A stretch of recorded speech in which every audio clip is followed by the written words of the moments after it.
Jannik, that was some match, boy. You guys hit the ball so hard, so cleanly. I got to ask you, is a match like that, can you even enjoy it in the moment? Or are you so locked in on the competition that you can only look at it after it's over and appreciate it? No, for sure, I appreciate it when it's over, but it's obviously very tough to play against him. We had some really tough matches already in the past. Also, today was 3 sets, but I could have lost both first sets. He had so many break points, and I somehow served really well on that one. But it goes everything so fast. It's just more kind of reaction, and then trying to move him a little bit more than I do. And obviously, I want to thank everyone for staying so long. It's 125.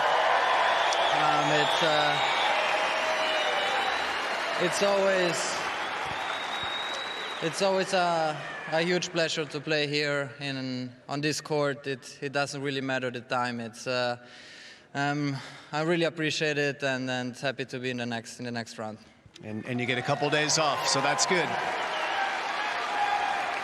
In that second set, in the tiebreaker, he had you in real trouble, 5-1. What were you thinking at that moment, and how did you escape and win the next 6 points? I don't know. It was...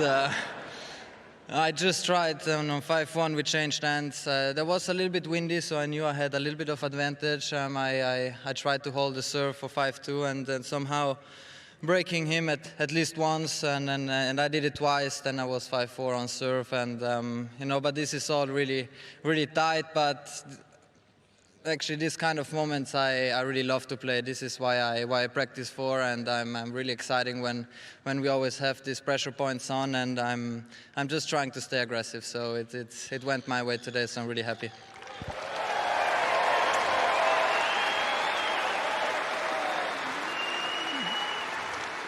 Two years ago, you were in the quarterfinals of the Australian Open, and Stefanos Tsitsipas played beautifully, and he beat you in 3 sets. You were 20 years old, you were ranked 10 in the world, and you did something that most players in that situation wouldn't do. You decided to make some changes, very bold changes, a new team, and you now find yourself 2 years later, probably where you were aiming to be. Challenging now, deep in these tournaments, number 4 in the world. What's that journey the last 2 years to become the player that you are today with your new team been like?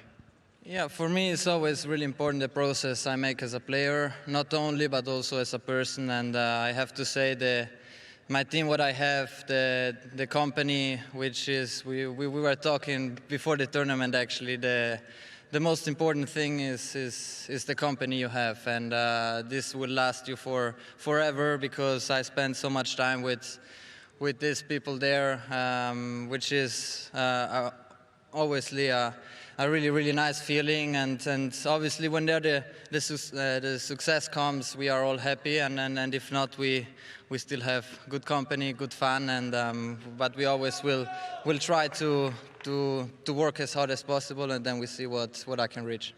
Well, the work's paying off, there's no doubt.